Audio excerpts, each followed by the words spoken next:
Hola, ¿cómo están? Bueno, vamos a seguir entonces con las clases de músculo esquelético. Hoy les voy a hablar de cervicalgias, que como hemos visto es una patología bastante frecuente. Eh, Decimos que la cervicalgia es el dolor en la región posterolateral del cuello y de los hombros, ¿sí? Algo les había mencionado en el síndrome miofascial. Tiene una alta incidencia, la bibliografía es el manual CERMEF nuevamente. Hablan de entre el 23 al 70% como incidencia, una incidencia bastante alta.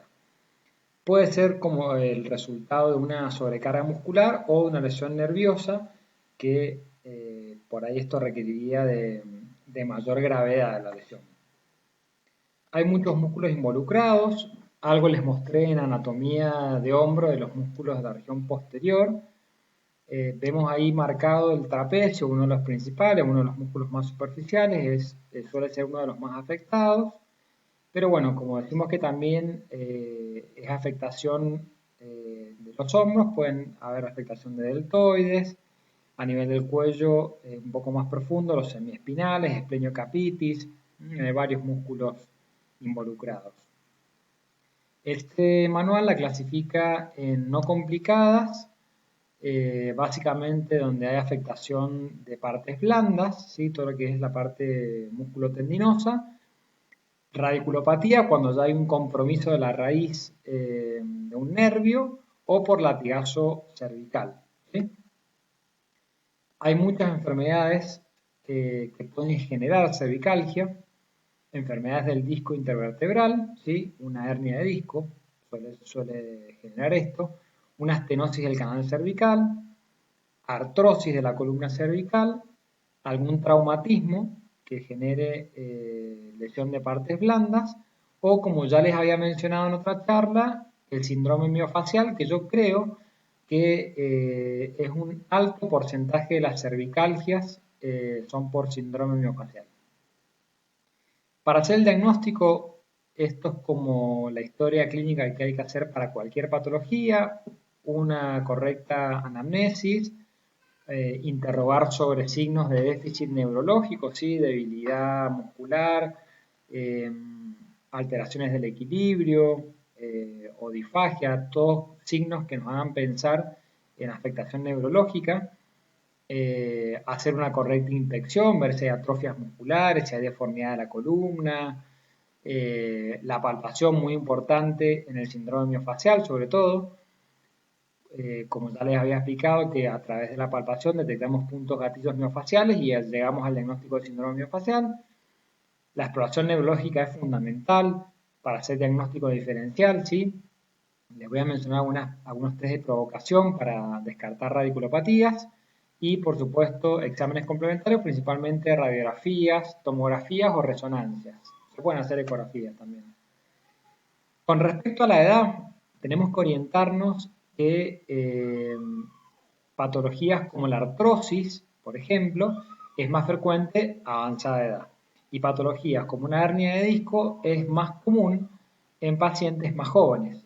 La razón de esto es porque los discos con su núcleo pulposo en las personas más jóvenes suelen estar conservada su dilatación, su tamaño, la altura del disco, y cuando se produce una hernia, todo el contenido del disco es lo que hace la compresión radicular y lo que genera los síntomas.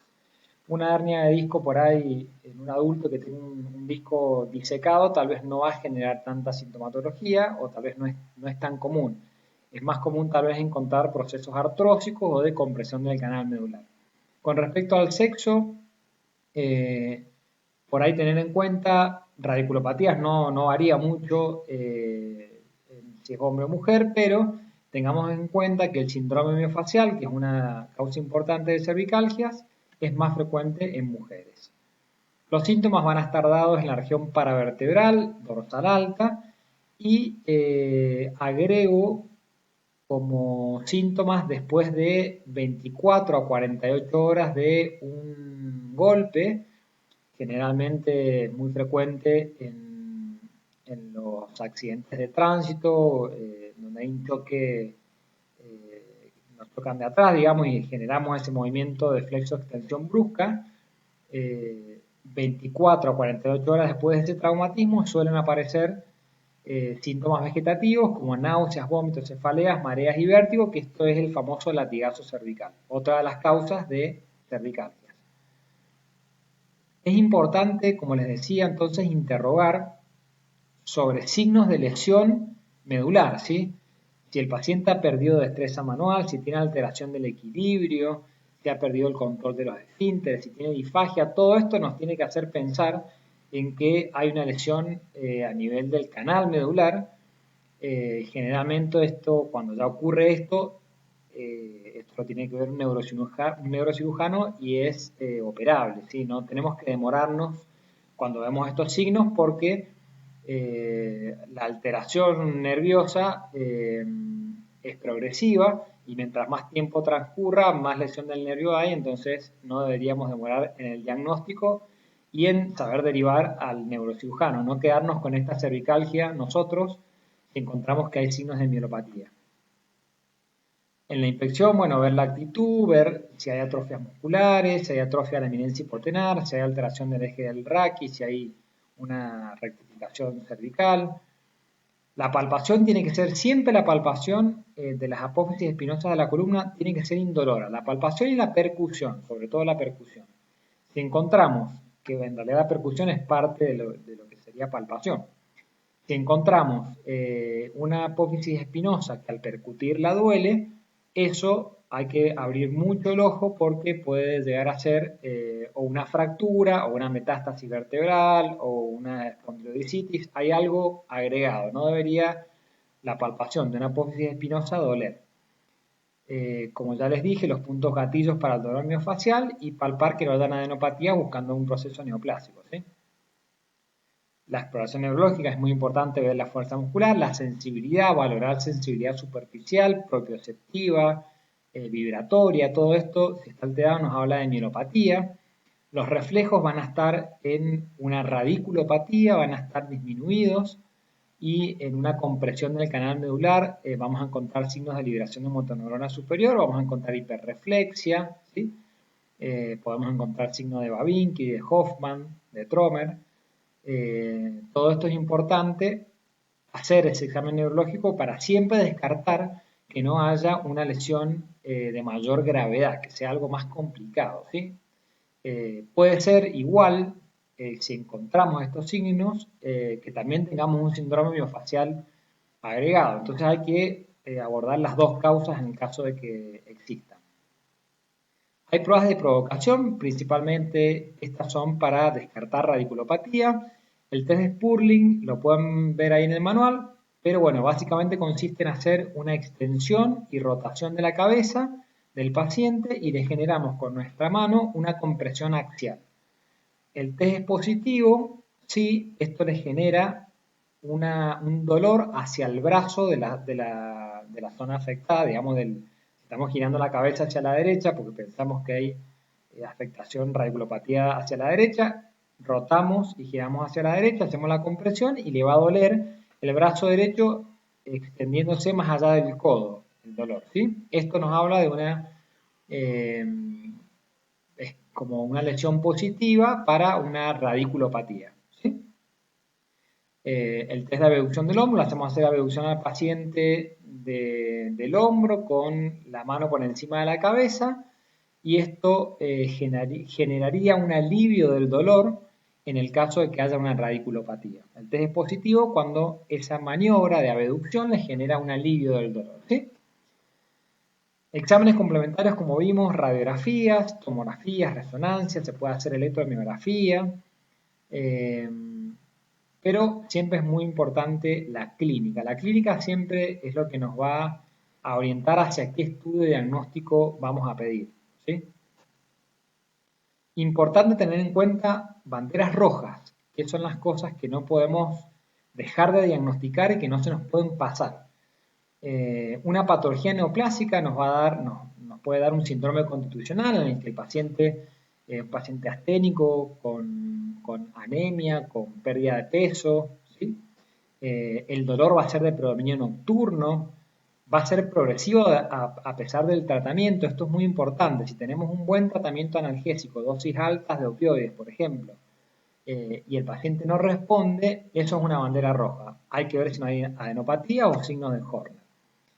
En cuanto a patología del sistema nervioso central, pacientes que no tengan habitualmente cefaleas, que hagan cefaleas de reciente comienzo, o que sí tengan cefaleas, sean jaquecosos habituales, pero hayan cambiado en el último tiempo las características del dolor, eso también a tener en cuenta.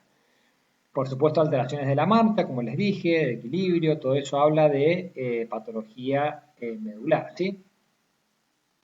De patología infecciosa tenemos que descartar con signos clínicos que el dolor de predominio nocturno, dificultades en la deglución, ¿sí? Puede ser algún absceso a nivel cervical que genere también una compresión medular y nos pueda dar signos de mielopatía y que genere un dolor cervical.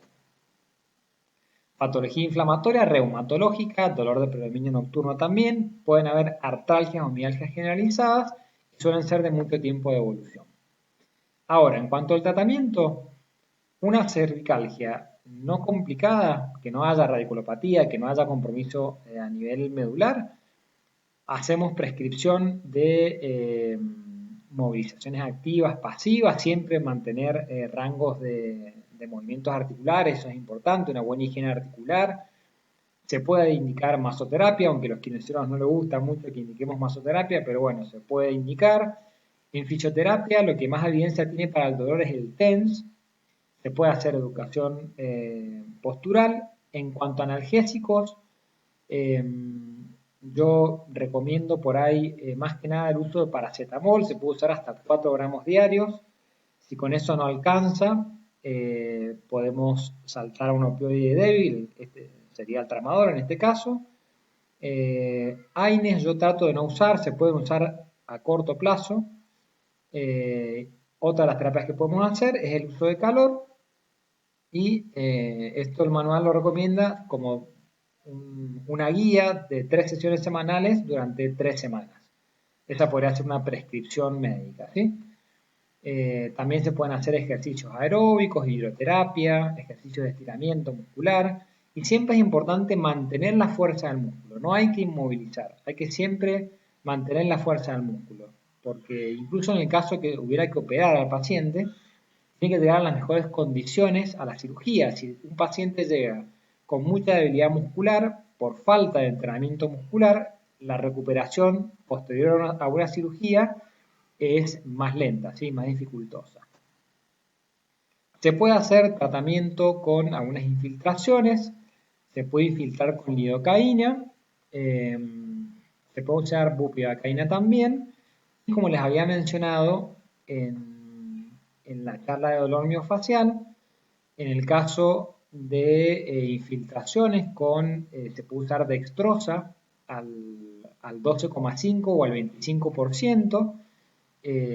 Eso es un método que se llama proloterapia, que tiene una función, busca regenerar, ¿sí?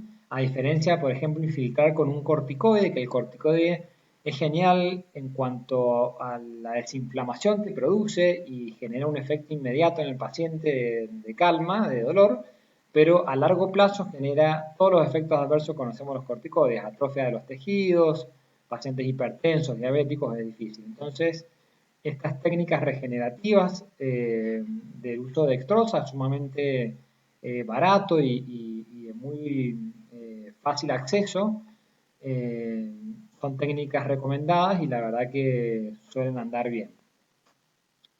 Así que bueno, la bibliografía, como les dije, es del manual de la CERMEF. Ahí pueden consultar y extender un poquito más de la charla que les he dado. Cualquier duda me pueden mandar un mensaje y resolvemos las dudas.